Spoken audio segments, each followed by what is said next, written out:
Hello, my name is Kimberly Newton-Klootwyk, and I'd like to talk to you about my ethics and values that underlie everything that I do as an educational leader. I have a deep commitment to a sustained focus on students in all that I do. I'm moved by compassion, peace, integrity, equity, fairness, lifelong learning.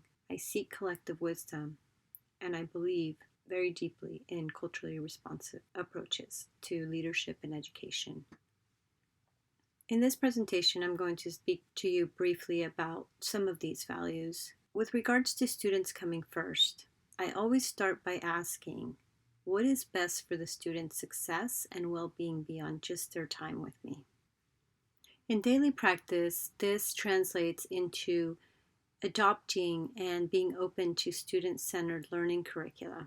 If I was the principal of a public school, let's say, this would translate into facilitating ways for the PTA, for student councils, for ELEC and other stakeholders to lead more in ideas for the school. I would also look very closely at equity gaps and what might be causing them. And one thing that I have personally been looking at very closely over many years now is the impact that homework may be having on the equity gap and in relation to students not being able to pursue other passions. I also believe in always arriving with peace, compassion, and caring in my heart. As an ethical leader, compassion and caring for students and others are integrated in all that I do, including teaching these and other peace values and skills intentionally to students and really authentically caring for them. I started an organization called Conexiones Institute, and since 2001, we have been producing educational experiences that cultivate peace and compassion. Some of the things that I have done in this regard are, and that I would continue to do as an ethical leader, is to always lead through example. I integrate peace values in my daily practice. I intentionally nurture ethics through peace education curricula and approaches, such as outdoor education experiences and community building service learning projects. I use restorative justice when there's something that needs to be worked out between different people that may be having a disagreement or if a harm was done to another. And I am committed to integrity, meaning that it's about walking the talk and making sure that I'm self-reflective and that what I am doing is in alignment with what I believe. I believe in justice and fairness, and there are laws and regulations for a reason, and these are my first guides. But given that most things that happen in a school environment are not necessarily to the level of something criminal or illegal, I'm guided by an inner compass of fairness, which always involves a lot of listening and inquiry. What I mean by that is that we really need to listen to the story and listen carefully to what the children are saying. It's very important to listen to all the people involved to decide what is fair, because fairness is very much subjective. So I don't always know exactly what is fair. I just know that the process involves a lot of listening and inquiry, and that is when we're able to see the injustices. I do follow codes and guidelines. As a member of the California Teachers Association, I ascribe to the California Teachers Association Code of Conduct. The National Association for the Education of Young Children has a code of ethical conduct and statement of commitment that I have been committed to for over 15 years, having worked with children 0 to 8 years old for a big part of the last decade. The National Association of State Directors of Teacher Education and Certification also publishes a model code of ethics for educators, and these help guide and direct my decisions and my processes. I believe in seeking and engaging with stakeholders. I build community and conversations among as many stakeholders as possible through intentional small and big actions that bring people together, that then translate into more productive, engaging, equitable, and caring decision making.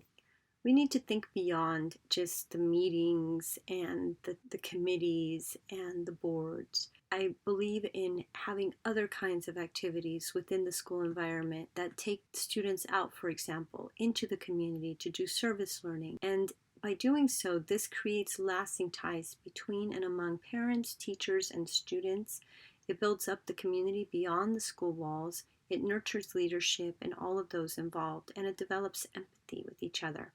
This then allows for more productive, engaging, equitable, and caring board meetings, such as student site councils or PTA meetings, because there have been other memories built outside of the school together, and I believe that this translates into more engagement at the school level and with school decisions.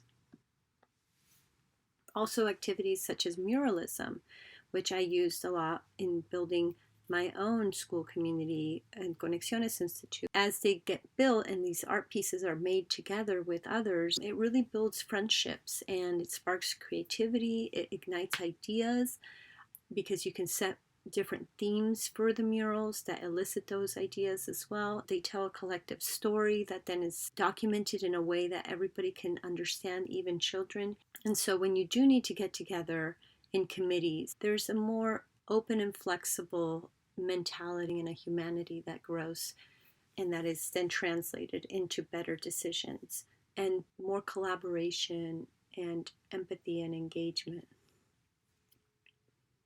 I believe in developing and nurturing cultural competency, not only in myself, but in others. I understand that cultural differences, including socioeconomic differences, must be taken into account when communicating with, when serving, and when interacting with a diverse school community. In daily practice, I employ these values by asking for and listening for other people's perspectives. I consistently engage with cultural liaisons in any project that I have been a part of, whether it be educational or otherwise. If it involves a diverse group of people that will be served or that will be impacted, I am quick to be the person in the room that is talking about bringing in cultural liaisons to make sure that we are culturally sensitive and culturally responsive in whatever approach we take. In daily practice, that also means finding many opportunities to celebrate diversity and allow for different cultural groups to express themselves in their own way and to share their culture. As an ethical leader, I believe that I must never stop learning and analyzing and figuring out ways to do better, to serve students better, and to serve their future better. And I believe in staying abreast of new research, of new best practices, and of data being produced by the school and the larger world that help us educators understand what is working and what isn't, and how to deliver the best possible service to our constituents and beneficiaries, in this case, our students.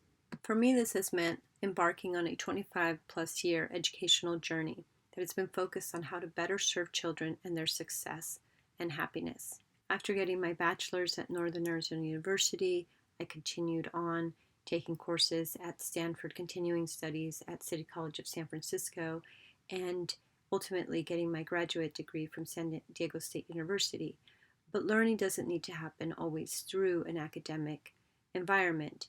Just simply staying abreast of new research on best new practices that are coming out, looking and analyzing data, and continuously searching for new knowledge that'll help students succeed.